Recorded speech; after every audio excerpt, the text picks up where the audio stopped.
preguntaría, estimado doctor, pues, ¿en dónde están las causas de que el mundo esté transitando por este momento de conflicto?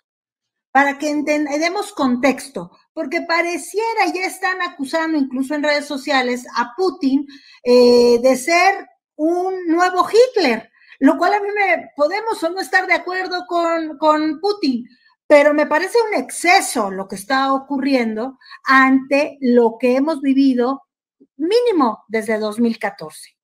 Adelante, doctor. Sin duda alguna, me parece un exceso que se trate de demonizar la figura de Vladimir Putin, porque, pues, finalmente quienes en el 2020 y en el 2021, abiertamente quitándose las máscaras, decidieron votar en contra de una resolución de Naciones Unidas que condena la glorificación del fascismo, del nazismo y del neonazismo, fueron dos países nada más, Ucrania y Estados Unidos. Y hubo otros tantos que se abstuvieron de condenarla. Francia, Alemania, Inglaterra, España, Austria y hasta Japón y Canadá. Y ahí es donde uno se pregunta, bueno, si en algunos países en Europa, por ejemplo, negar el holocausto es hasta delito y pueden meter a las personas 1 o 2 años a la cárcel, como por qué en este momento estos países de manera firme y contundente no se oponen a la glorificación del nazismo, como lo hizo, por ejemplo, como lo hizo México, bueno, hasta el mismo Israel lo hizo. Entonces, de manera consistente, Ucrania y Estados Unidos lo votaron en contra en el 20 y en el 21. Uno diría, bueno, en el 20 todavía gobernaba Donald Trump, estaba dando sus patadas de ahogado después de que ya había perdido la elección y se entiende por sus conexiones con la ultraderecha estadounidense. Pero ¿cómo entender que un gobierno como el de Biden, que llegó bajo la promesa de que era diferente al de Trump, también esté votando en contra de glorificar el nacionalsocialismo, que porque la primera enmienda constitucional ampara el derecho de los estadounidenses a expresarse, cuando sabemos que la apología del nazismo o del fascismo es apología de odio y en algunos países es incluso hasta delito? Y el tema es muy complejo. ¿Por qué? Porque en Ucrania, junto con Polonia y España, y bueno, el mismo Alemania, hay movimientos neonazis que están interconectados, que colaboran entre ellos. En el caso particular de Ucrania, el batallón Azov, pero no es el único, hay otros más pequeños. Al batallón Azov, incluso el gobierno de Volodymyr Zelensky hasta lo incorpora a las fuerzas armadas ucranianas. Supuestamente el argumento era que para contenerlo, para tenerlo controlado. Sin embargo, de manera pública, en televisión abierta, en televisión ucraniana, los miembros del batallón Azov dijeron una y otra vez que ellos harían el trabajo sucio que Occidente necesitaba y que solo requerían dinero y requerían armas, pero que ellos estaban en la convicción de que era importantísimo limpiar el Donbass, es decir, la región más al este o más al oriente de Ucrania, limpiarlo de presencia rusa, entiéndase prorrusos, entiéndase personas de ascendencia rusa y también ruso parlantes que no necesariamente son de ascendencia rusa, pero que hablan fluido el ruso. Y además, otra cosa importante, del 2014 a la fecha, ha habido 1.5 millones de desplazados por el asedio justamente de las fuerzas ultranacionalistas ucranianas que han incluso prohibido que se hable ruso y que han incluso elevado los impuestos para la gente de esta población. Son 2.3 millones en un lugar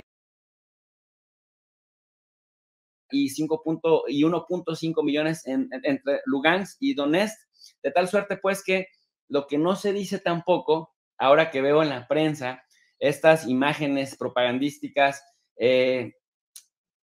impulsadas para apelar a los sentimientos de las audiencias, de un papá que se despide de su niña y que la persina, y luego vemos a los mismos que en América Latina hacen nado sincronizado para impulsar ciertos temas, que lo que no dicen es que es una imagen del Donbass, de población de origen ruso que se estaba despidiendo para regresar a Rusia, para protegerse del asedio de las tropas neonazis de Ucrania. Entonces, ahora lo están pasando como a la feroz invasión rusa.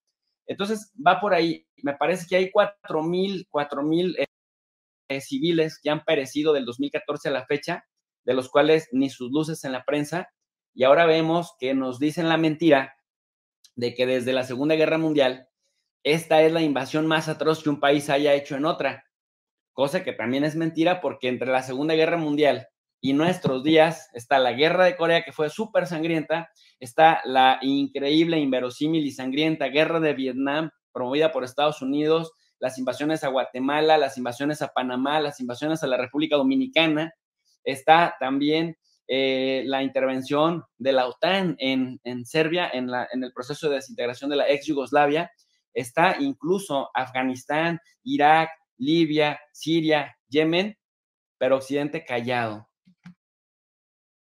Doctor, justamente hace un momento mi compañera comentábamos con nuestra estimada audiencia que en 72 horas ha habido bombardeos en Ucrania, en Siria, en Yemen y en Somalia. Y de único que se habla, en un lado sincronizado totalmente por la prensa occidental, es de Ucrania. Y cuando hay un conflicto en Yemen que no es de ayer, en el que nadie está queriendo solucionar absolutamente nada y prefieren que la gente esté muriendo, doctor. Bueno, pues ya que lo comenta Lourdes, justamente el 24 de febrero del año 2022, mientras la prensa española, por ejemplo, Antena 3 y otras televisoras que uno pensaría serias, estaban transmitiendo literal videojuegos o imágenes de videojuegos como si fueran bombardeos de Rusia. Ahora ya se les descubrió y es una vergüenza. Estaban retransmitiendo imágenes de la intervención en Siria en el año 2015. Estaban transmitiendo también imágenes de explosiones accidentales en China del año 2015 en horario estelar, haciéndole creer a las audiencias que era el bombardeo de Rusia en Ucrania. Pero lo más grave no es lo que dicen, sino lo que callan. Es que al mismo tiempo, de manera simultánea, mientras la prensa española derechista, oficialista y propagandista estaba dándole a entender que Rusia estaba cometiendo una masacre en Ucrania, Arabia Saudita y el ejército de Emiratos Árabes Unidos, la Fuerza Aérea de Emiratos Árabes Unidos, que es un poder nada despreciable en términos militares en la región de la península arábiga, estaban bombardeando Yemen.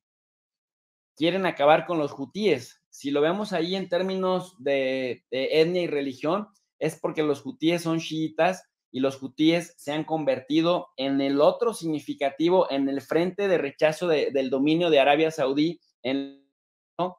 Ha sometido a Bahrein, ha intentado someter a Qatar y ha intentado someter a Yemen. Con Yemen es el único lugar en donde se han topado con pared. Muchos dicen que es porque Irán ha enviado armamento y también ha enviado asesores para apoyar a los hutíes, a este gobierno que desterró a los aliados de Arabia Saudí en Yemen para evitar que Arabia Saudí se quedara con todo el control político de toda la península arábiga. Pero efectivamente, lo que vemos en Yemen, y lo tenemos que decir también en este contexto, es cómo se estrenan las armas que tanto Israel como Estados Unidos le venden a Arabia Saudí. Arabia Saudí utiliza a la población yemení como chivos expiatorios y en este momento es uno de los países más pobres del mundo porque literal los han sangrado por los bloqueos económicos y los embargos brutales, pero también por los ataques armados. Incluso se habla del uso de fósforo blanco que está prohibido por las convenciones de guerra del derecho internacional humanitario y público.